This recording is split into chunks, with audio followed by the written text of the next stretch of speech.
Help yourself. I used to have an IOU in here. Yeah. I borrowed some candy. Hello. I promise not to take. How are you? Good, how are you? I'd like to ask everyone to take his or her seat, please, so we can get started.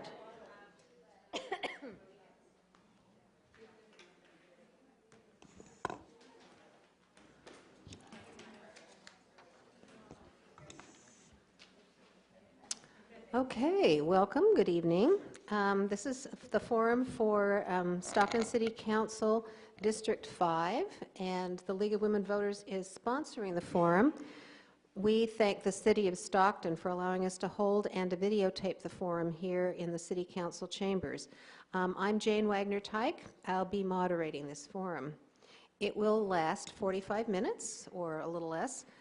Candidates will have 1 minute each for their opening statements, 2 minutes for closing statements, and 1.5 minutes to respond to each question from a panelist. A timekeeper will keep track of the time, raising placards when there is 30 seconds left, 15 seconds left, and a stop when time is up. The panelists are going to pose the same question to each candidate. Each candidate will have a chance to answer first in rotation. For example, Candidate A will answer question 1 first, Candidate B will answer question 2 first, and so on. Candidates have already drawn numbers to determine their order for opening and closing statements. We ask that audience members please hold their applause and comments until the forum is completed. We have applause after each candidate speaks, then we have less time for questions, and then we'll express our appreciation to both candidates after the forum. And also, those of you who haven't already done so, please turn off your cell phone. So let me introduce our panelists. Dyane Vigil is from the Greater Stockton Chamber of Commerce. Kathy Casanave is representing the League of Women Voters of San Joaquin County. And Dave Renison is representing the San Joaquin Taxpayers Association. And our candidates are Christina Fugazi and Dyane Burgos Medina. And Christina Fugazi will make her opening statement first. Yes. Thank you so much to the League of Women Voters, as well as all of you for coming tonight. I know it's been a long night. First, want to let you know that I have been an educator for the last 20 years, and I've been on the Planning Commission for the last 8. Well, this is my 8th year. And I have had a front row seat on the Planning Commission watching what has happened here in Stockton. And we are at a crossroads. Today I was up in Sacramento at the bankruptcy hearing because I wanted to hear for myself what the decisions were coming from the judge. And I was surprised that I was the only one outside of city staff and retirees and attorneys there, because we absolutely have to get this right. We will not get a second chance. We will not get a get-out-of-jail-free card. We don't have any more taxes to raise. If we don't get it right this time, there's not going to be any Stockton left. So I am here to tell you that I am going to vote independent. Okay. I read the stop before I heard the doo-doo. Ms. Burgos Medina. Thank you, good evening. Thank you guys all for making it to the bitter end here. Thank you to the League of Women Voters for getting our citizens actively engaged in this process. It's extremely important. My name is Dyane Burgos Medina. I'm the current City Council member for District 5. I grew up here in Stockton. I graduated from Bear Creek High School. I left for college. I went to the University of California, San Diego, and then I returned to the community that I call home to make a difference. I put myself through graduate school and started working as a social worker on the front lines of our community, working every day with our community and struggling families. I also put myself through law school so that I could get a very strong grasp of the legal concepts and reasoning that I use regularly on the City Council. I've worked tirelessly and very quickly to get up to speed on bankruptcy, on crime here in Stockton, and put forth policies that have really moved our city forward. I humbly ask for your vote here November 4th to continue on the right path here in Stockton. first question will be asked by Mr. Renison, and it will be answered first by Ms. Fugazi. We know that the bedrock of financial health is to have reserves for emergencies and liquidity. We also know that the economy is very unpredictable. So after all the speech making about getting our financial house in order with assurances of fundamental change, are you willing to lead the way for a city charter amendment that would require a rainy day reserve fund and propose another to require citywide voter approval for bonds that would encumber the general fund? If not, why not? Okay, I have a minute, is that correct? Okay. Minute and a Minute and a half, okay. I'm glad that you asked that question. I was actually at the Charter Review Advisory Commission meeting when Dean Adele came forward with that rainy day fund proposal and read through it. He emailed it to me, and I thought, wow, it was kind of a no-brainer for me on that, is that, yes, we need to put reserves away for when we have something that happens and we need money for it. So, for example, we couldn't have predicted that there was going to have the crash that we did and that we weren't going to have the influx of the tax dollars that we needed in order to keep the programs that we had, that we were so used to having. So definitely I believe that we should have a rainy day fund. I also believe that we should make sure that our finances are available for everybody to look at. So at the last forum we talked about the having on website public access to our budget, and that everybody would be able to see exactly where the funneling trail is and where our money is going. Just like you need to know where your money's coming in. As a teacher, I get paid once a month, and I have to make it last all month. And I make sure my bills are all paid. We as a city need to make sure our bills are all paid as well. Ms. Burgos Medina. Thank you. I've been through the fire of bankruptcy, so I've seen the impacts of decisions made in the past, and so I'm very, very keenly aware of every decision that I make as far as it relates to our finances. Having a reserve is something every municipality should do. It's something we haven't done in the past, and so we're implementing it now. That's what we're building up to, having a reserve for a rainy day. As far as the second part of the question, yeah, there was a second part that I don't think she got to. All right, would you propose another charter amendment to require citywide voter approval for bonds that would encumber the general fund? If not, why not?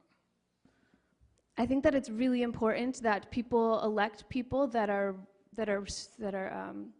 responsible and proactive and very careful about the way that they spend our money, that they adhere to our long-range financial plan.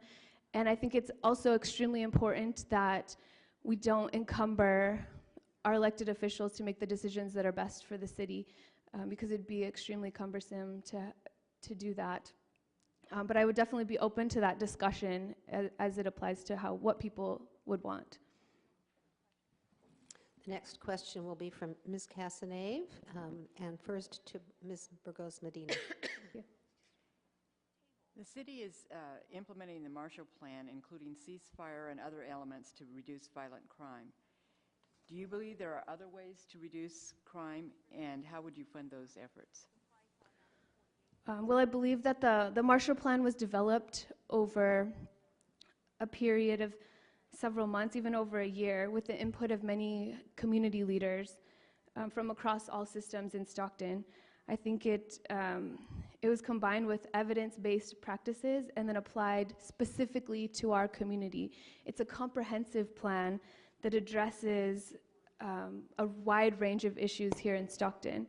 I think that we have to adhere to that plan because it was developed by our community and implements best practices. We've already put forward the funding mechanism for it.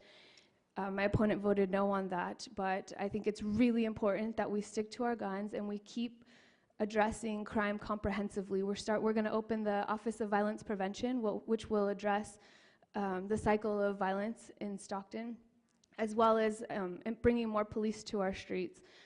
We just heard the great news that we got additional funds for the COPS grant, so we'll be able to bring additional police above that, which is great news for Stockton because we really need to get our levels up. We've reduced theft 10%. robbery 6%. There's an overall decrease in crime of 12%, so I think it's working. So I think we absolutely need to stick by the plan that we've already developed and keep moving towards a safer, happier city. Ms. Fugazi. Thank you. The Marshall Plan is not a perfect plan. It is not without its flaws. Like most plans, you learn as you go along. When I think about other efforts that the city can be doing outside of the Marshall Plan, I do believe that our crime is being committed mostly by our youth, and there are plenty of opportunities for us to engage our youth. So, for example, this summer there was the Table Foundation did a 3-day football camp. Now you might be thinking, oh, well, another sports camp, professional athletes coming out.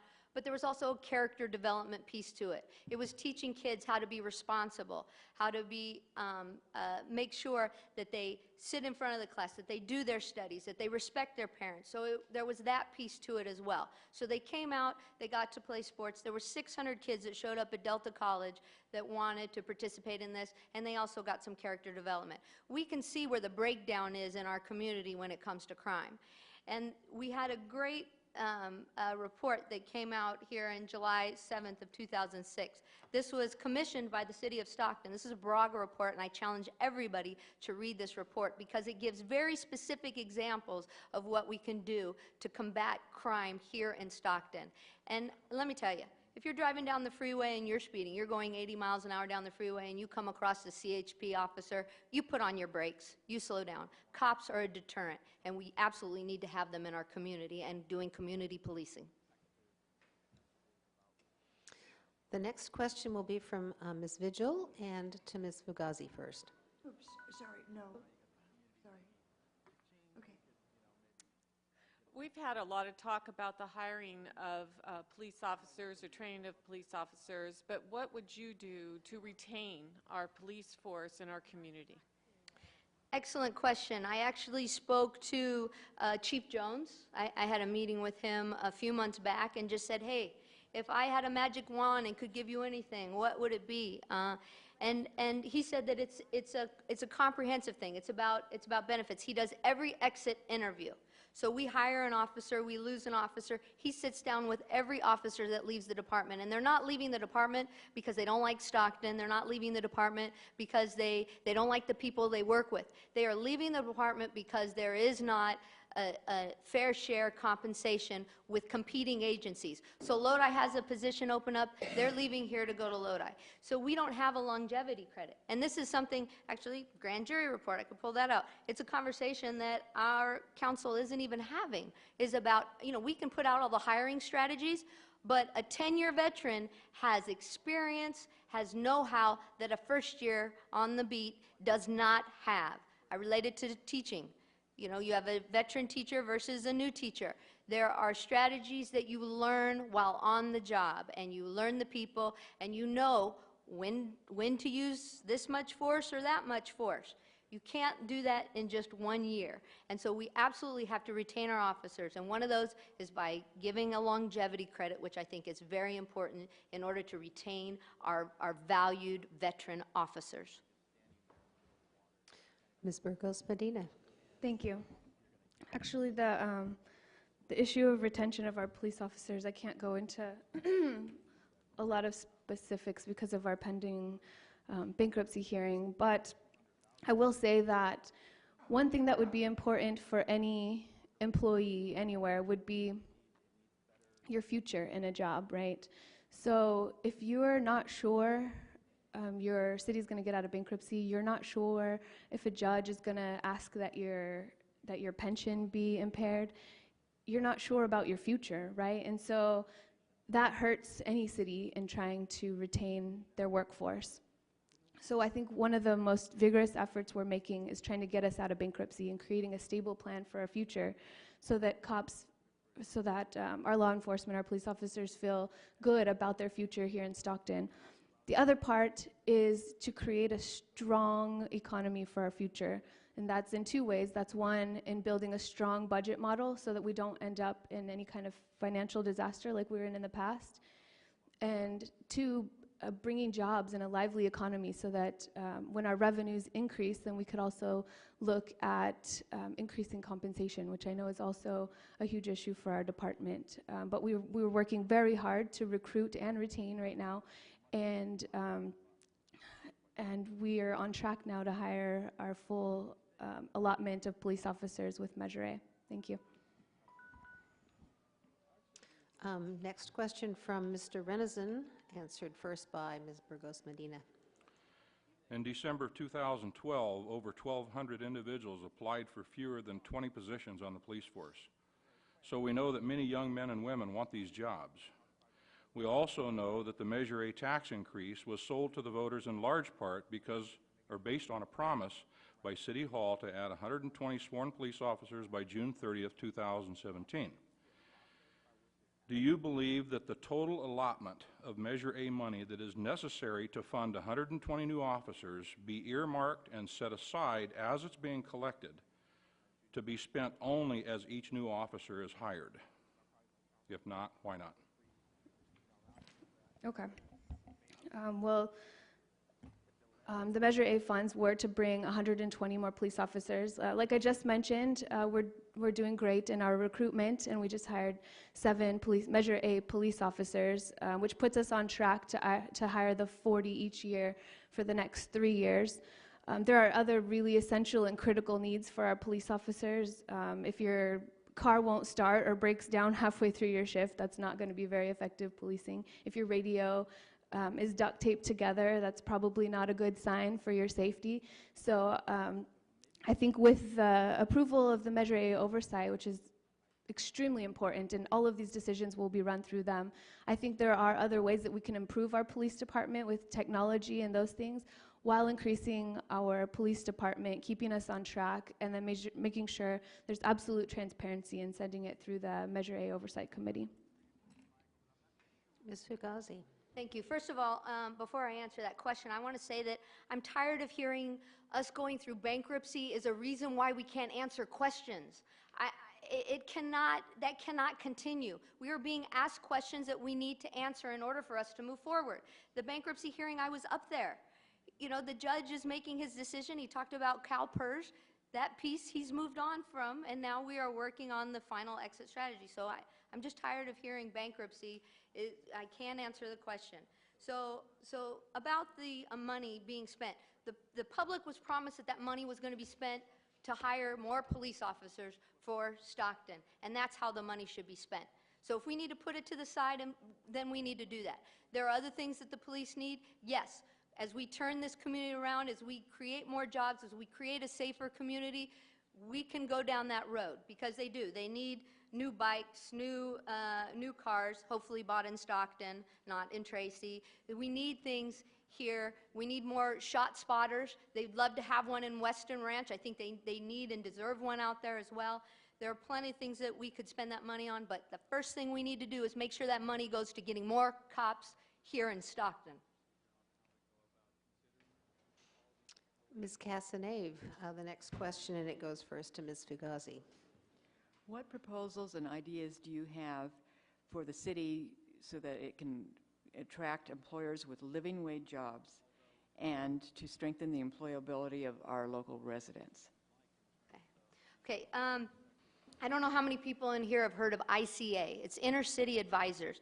It is a program that is done in Oakland, and actually I know Jose Corona, who's the CEO. He actually is the nephew of Jose Hernandez, the astronaut. Anyway, they have a program in Oakland. Their tag, their thing is, people with good jobs are the foundation of a thriving community. They've been very successful in Oakland. I've asked them, is that something we could bring here and do here in Stockton? We have people that are trained. We have people that go over the hill to take jobs in the Bay Area, but we need those jobs to be here in Stockton. And what they do is they do pro bono management consulting, talent management, fund good jobs, and entrepreneurship education. So it is about creating that. The other thing I thought I'd bring up was TIF, tax increment financing.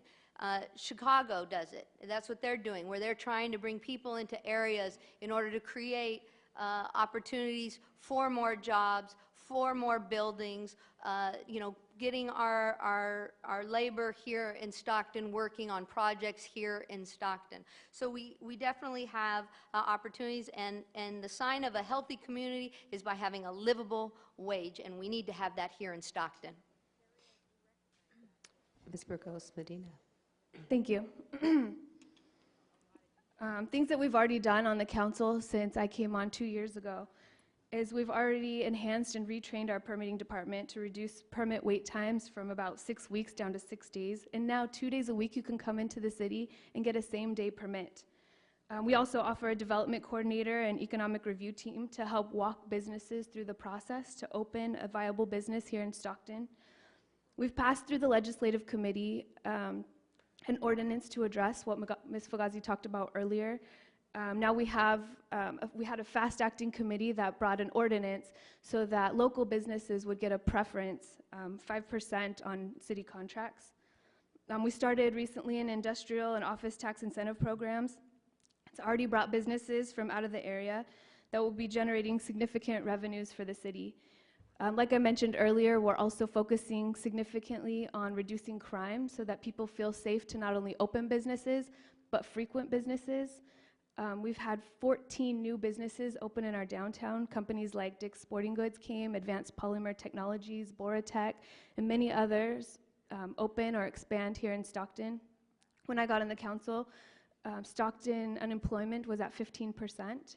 Last year, the annual rate was down to 12.8%, and this year we're at a current rate of 10.8%. We've just recently authorized the development of a robust and aggressive economic development strategic plan, and that's all my time. Thank you.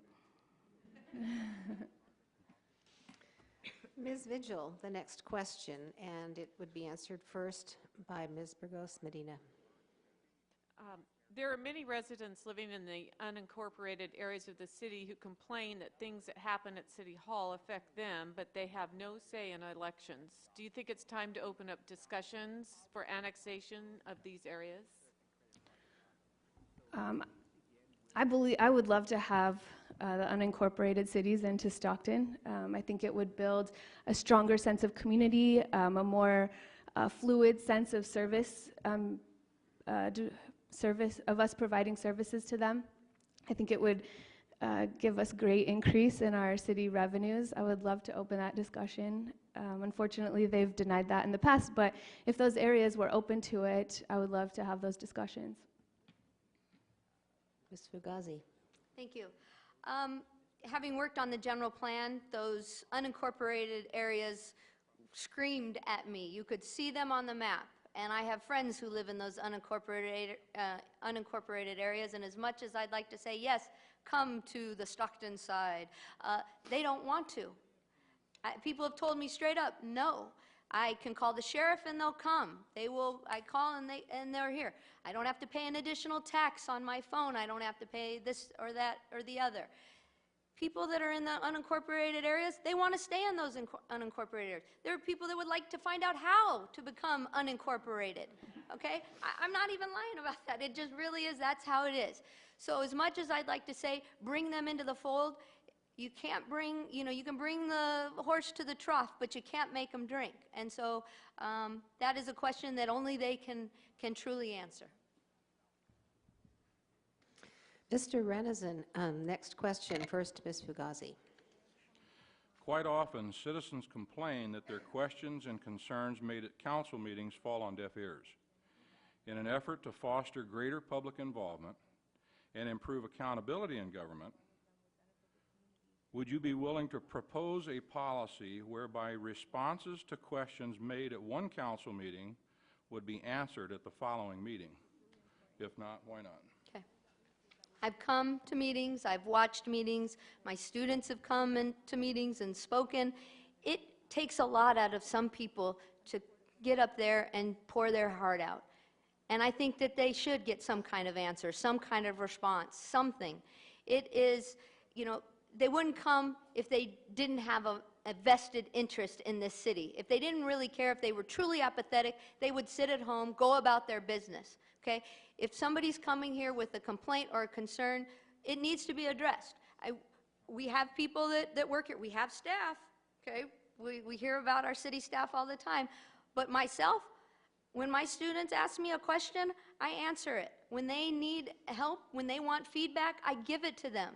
We need to do the same for the people that live in this city. Otherwise, they're going to stop, and they're not going to continue coming out and pouring their hearts out. So I definitely think that we should have some form of way of communicating with the people that come to our meetings and that have concerns. Absolutely.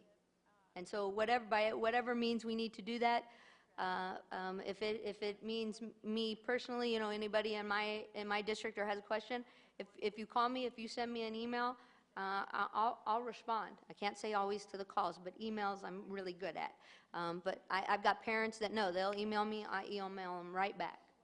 So I'm happy to do that. Ms. Burgos, Medina. Thank you. As far as constituents feeling and being heard, I host an office hour twice a month, once throughout my district and once here at City Hall, which is also in my district, but twice a month, so that any constituent within my district or sometimes without my district can come and express their concerns. And I've worked collaboratively with many of my constituents to be able to solve problems and issues that were important to them. I was actually asked this question at the last forum, and a kind of a follow-up statement was made that, well, not all questions, because there's all sorts of questions that come in, but then how would we gauge that would be my concern, because I think we should also have fair and equal responses to residents. I know now that we're very careful to follow up individually with residents, so maybe the public doesn't see the kind of follow-up we do. Ms. Simas here personally follows up with a lot of our constituents, with a lot of our residents. And so I would be very open to adopting a policy to where the public knows that these concerns are being heard and that are being acted on, because a lot of them are behind the scenes individually with the residents that have the issues. So a way to make that public, announcing that, I would be definitely open to, but making sure that it was applied fair and equally amongst all of our constituents. Next question from Ms. Casanave and Ms. Burgos Bonita. Answer first, please. What would you propose for addressing the problems of our homeless individuals and families in our community? Thank you for that question. I work in our community right now as a social worker, so I often see the issues of poverty, of substance abuse, of mental health issues, and they specifically very much affect my district. I represent the downtown area, and if you just cross the crosstown freeway, you can visually see a lot of the issues that are going on in our community. It's very visible. We have a lot of constituents with mental health issues, with homelessness, with poverty. I've recently formed a coalition called the Crosstown South Coalition. So it's a coalition of a lot of our businesses, but also a lot of our services. The city doesn't technically provide services like the homeless shelter and those things, the Gospel Center Rescue Mission, but they do an awesome job of it. So how can the city partner with those agencies to help strengthen those services? That's what I'm working on with regards to that coalition. I'm working with Central Valley Low Housing, with the Gospel Center Rescue Mission, with St. Mary's Dining Hall, with all of our services to help better provide for these residents, not just push them to the periphery so that they're out of sight, out of mind. That's not what I want. I want to come up with short, medium, and long-term solutions so that not only do they feel the effects now of being relieved of some of the stresses and those issues, but also 30 years down the road, can we have permanent supportive housing so that our residents are sheltered and fed and are provided with the very essential services that they need? Ms. Fugazi. I was sitting down on the waterfront a couple months ago and just looking out on the water before the smell hit us. And I had a gentleman sit next to me, and then I looked over, I said hello, he said hello, and we had a great conversation. And about 30 minutes into the conversation, he told me he was homeless. I was taken back because he was clean. He wasn't what I traditionally thought of. I've volunteered at St. Mary's. I've volunteered at the food bank. I mean, I see people who are in dire straits. He had an issue with depression and substance abuse. And I said, well, Alex, why Why don't you go to the mayor's task force on homelessness? Why don't you get more involved? And he says, oh, nobody wants to hear from me. I said, you're exactly who we need to hear from, somebody who's homeless. What are you going through? How can we help you? And he said, well, you're actually the first person who's asked me that. He said, did you know in San Diego, by the way, a great place to be homeless. I mean, you got great weather. But they have an amazing program down there where if you're homeless, they have these, it's called the Girls Think Tank. What they have done is they allow the homeless to bring their belongings. Homeless do not want to let their belongings out of their sight, and it makes it impossible for them to be employable if they're holding on to their things. So they can drop off their stuff with these people who are volunteers to watch their stuff, and they can go out and get work. Also, Mr. Ray Patel has done an excellent job on Wilson Way, creating an opportunity for homeless people to go in and look for jobs. I knew it was coming.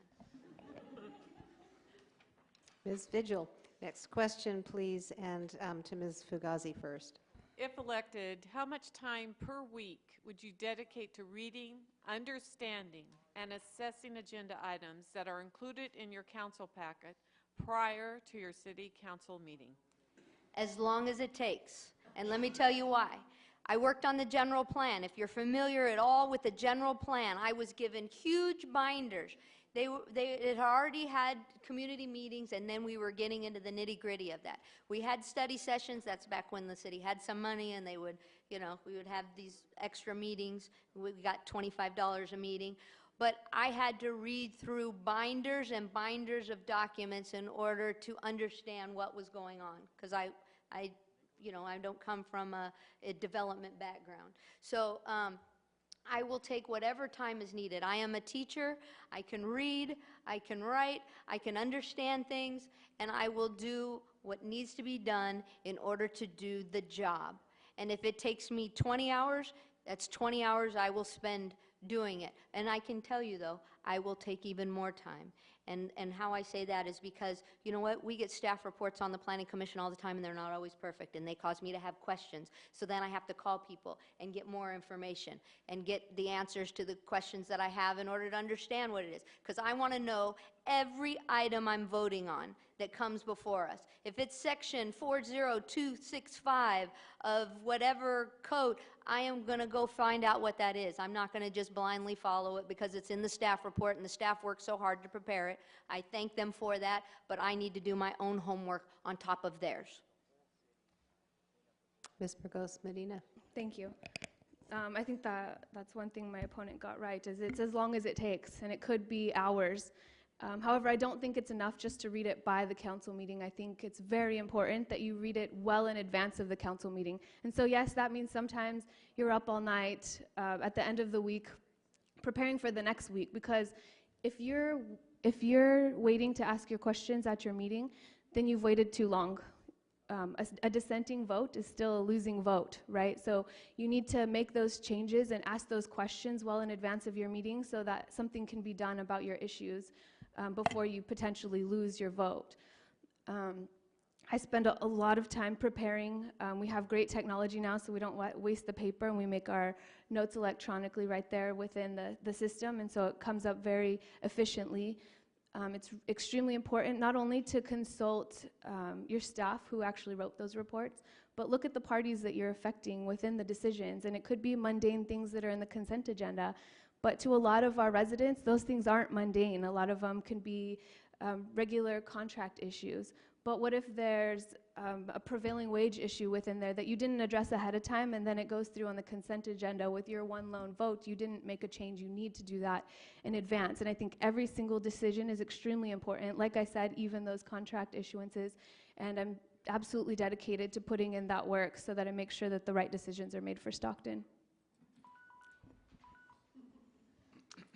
This will be the last question. It's from Mr. Renison, and it will be answered first by Ms. Burgos Medina.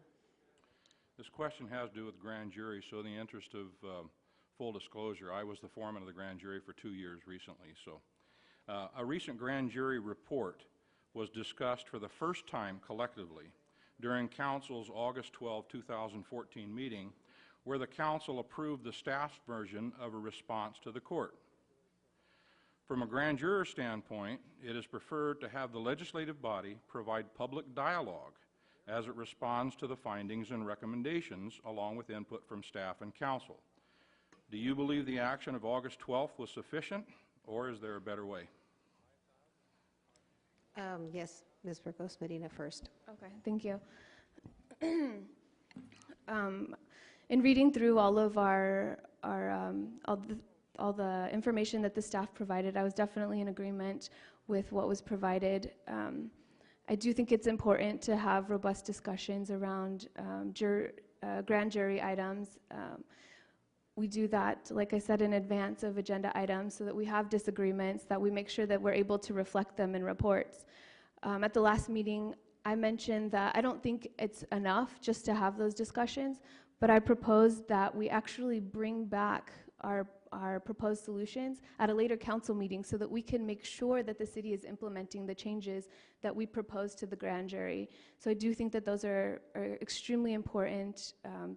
A grand jury is a very important system in our community to hold government accountable and to make sure that there's transparency. And like I said, I don't think it's enough just to have the discussion, but also to have that follow-up. It's extremely important because in reading through the old reports, I noticed that I wasn't even sure on an item if we had actually implemented the changes that we had proposed. So that was one thing I had to make sure that we got a report back on so that we absolutely ensure that those changes are being made within our city.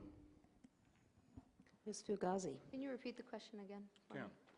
In a recent grand jury report was discussed for the first time collectively during Council's August 12, 2014 meeting, where the Council approved the staff's version of a response to the court. From a grand juror standpoint, it is preferred to have the legislative body provide public dialogue as it responds to the findings and recommendations in that report, along with input from staff and council. Do you believe the action of August 12th was sufficient, or is there a better way? I want to say that the actions of August 12th don't surprise me, and it's exactly because of what was outlined in the grand jury report. A majority of Stockton City Council members stated that they disagreed with official responses they had previously approved on August 13th, 2013. I know it's another year, which raises concerns of whether members read the report and the responses. I mean, it's right there. Then it goes on further, raises concerns about why they did not question the responses at the public council meeting when their responses were approved. This isn't anything new. Our council has gone on and done and said things that they didn't initially want to do, but they did it, and it said on there, for political reasons, or there was another reason on there. It said, what is it? I don't want to misquote. It says, or that was just my own belief. So we need to have council members who can be independent thinkers and ask questions and take votes and do their part. And if you think that you know, them just saying, yeah, that's okay, we'll just go with staff. Another thing it says, they rely too much on staff. Council is supposed to direct staff, not staff direct council. Okay, it's time for the closing statements, and each candidate will have 2 minutes, beginning with Ms. Burgos Medina. Thank you. I just wanted to thank everybody again for sticking out to the bitter end in the League of Women Voters. I just wanted to briefly comment on something mentioned earlier with regards to bankruptcy. It's a very sensitive topic, and there's a lot of things that go on in closed session that we're not allowed to discuss. And frankly, it doesn't surprise me that my opponent doesn't understand that there's a process that has to be adhered to. You can't just go rogue and go announcing things out of closed session. And being a spectator at a hearing isn't the same as being through the fire of bankruptcy and making those tough decisions that are actually being heard on. We've seen the results of a council member gone rogue, and it hasn't been a pleasant ride. I also wanted to mention that all of the reforms that I've talked about over the last 40 minutes, I've done in under 2 years on the council. I've implemented reforms that are helping bring us through bankruptcy. When I came on the council, we had just filed for bankruptcy, and we've now negotiated with all of our creditors and made deals except for one. When I came on the council, like I said earlier, we had a 15% bankruptcy rate. Now we're down to 10. When I came on the council, there was a lot of uncertainty around crime, and now our overall crime is down by 12%. I work extremely hard day in, day out as a council member and as a social worker. So I'm working hand in hand, side by side, with the constituency that I represent. I work hard every day to give every Stocktonian a chance at a better job, a chance at having safe parks, having access to quality education, having the comfort of knowing that you're providing for your family. I believe that we are moving very swiftly and very strongly towards a Stockton where we have the opportunities for our families that we need.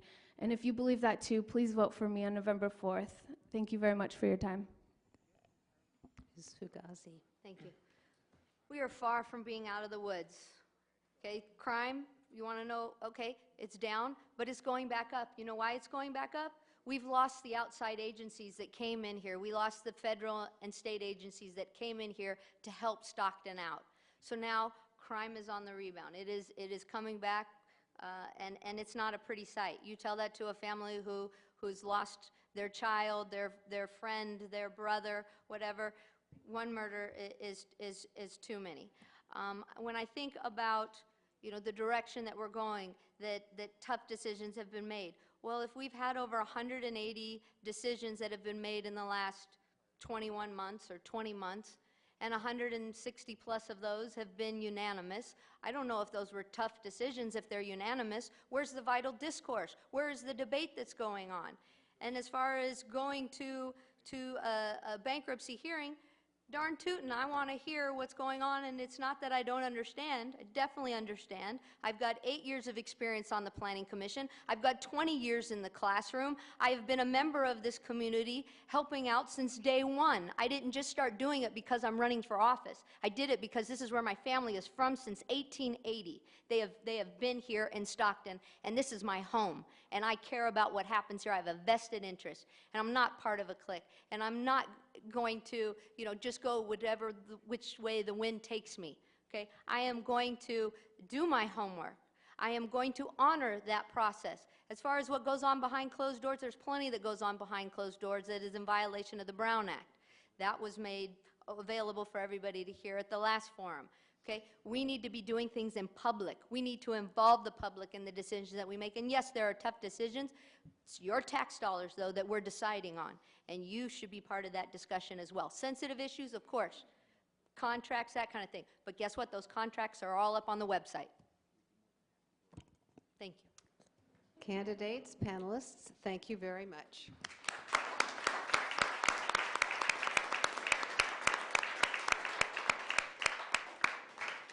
I just wanted to let the audience know that this forum has been taped and will be posted on the League website, and we also have a YouTube site. And also there are voter registration forms in the lobby, and if you haven't registered to vote yet, you can do that up till October 20th, and you can also register online. Thank you.